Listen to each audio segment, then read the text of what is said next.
For the add-in version of the spreadsheet, download the stock market functions file and also a spreadsheet itself, the SMF add-in version. Create a folder on your C drive and then take the zip file and export the contents of the zip file to your new folder. In my case, I called it SMF add-in and I placed it on the C drive. Next, go into Excel and go into your file options and select the add-ins option, and then at the bottom, manage Excel add-ins, click go. I've already got it on mine, but you'll click on the browse button, navigate to the C drive where your new folder is and select the XLA file and click OK. If it's your first time, you won't get this warning, but you can say yes if you do get it. Ensure it's ticked and then click OK, and then that's done. Reopen your Excel file, go to Yahoo Prices README sheet. Now you can test that the Excel add-in is working. Just right click on any of that sort of pink, orangey pink area. On the menu, choose SMF and recalculate worksheet, and the prices should change if it's during the day when the markets are open. If there's a stock or fund which isn't on this list, then you add it to column A. So we'll do an example here. We'll just go to Yahoo and get the Vodafone ticker, which in this case is VOD.L. The other thing to check on here is which currency and position the stock is in. So this one is GB and then lowercase p, which signifies it's quoted in pence. Back to the spreadsheet, we'll enter VOD.L in column A, and then pretty instantly it'll get the data from the Yahoo website, all prices. On column G and H, you'll change the to pence or pounds depending on what fund or. If you ever need to extend this table, then the formula in column B to E needs to be entered as an array using the Control Shift and Enter. On columns M and N are some examples of links to dividend history and ETF fund information. Now finished here, we'll go over to the stock transactions sheet. And this is all the example data, but we'll just go to the bottom. So we'll enter what account we're interested in. So we'll put it as an ISA account. The taxable automatically set to N, and then you put the date of when your transaction was, whether it was a buy or a sell. In this case, we'll have it as a buy. And then you enter your ticker label, which you comes from the Yahoo Prices README sheet. Currency you set to whether it's pounds or pence. This is in pence, so it'll be GBX. For a guide to what the different currency symbols are, you can look at the currency symbol sheet. They're all listed there, the main ones used in this spreadsheet. Enter how many have been bought and what price it is.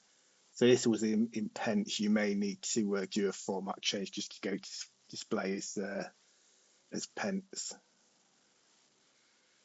So in this example, we'll go for 101 pence. And then as we're doing a example of a London Stock Exchange is duty due on this, so we'll just mark it as it's not duty exempt.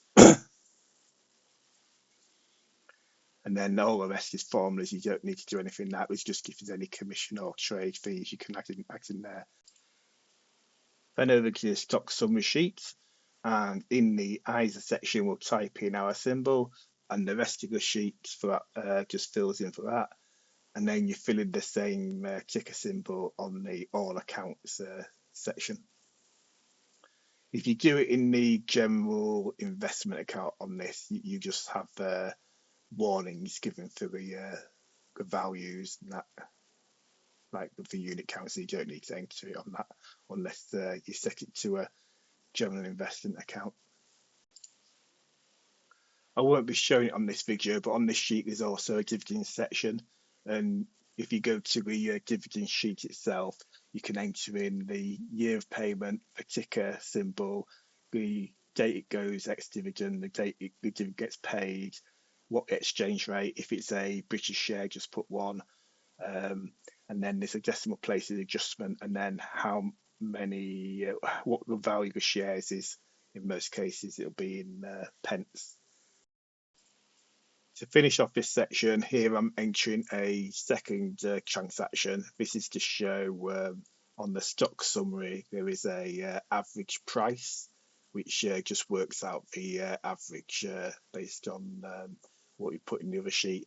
It doesn't fit all the scenarios that they're working out, like capital gains and that. So it's just to get an idea rather than to be used for tax purposes. For example, it won't use the if you buy and sell and rebuy the same stock or fund in the same 30-day period, it doesn't account for things like that.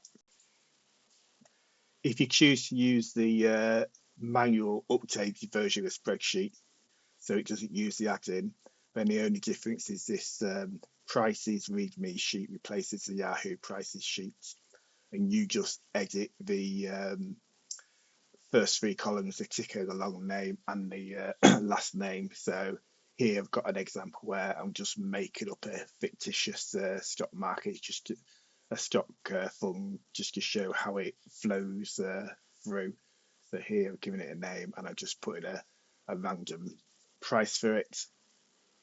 You don't need to do anything with columns J and K, they're not relevant for this particular sheet.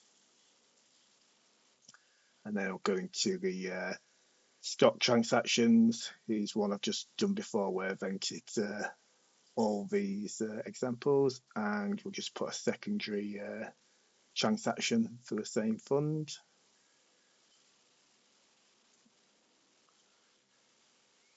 And put in the quantity, different price. This time we'll just put that it's an exempt, which funds generally are exempt from UK stamp duty. I'm going to change the currency because we report it in pence. And then to the summary, we can add our ticker symbol ABC.L. And the whole row is updated. You can see that the average price is now based on those 2 transactions. And that's a general overview of the 2 available spreadsheets.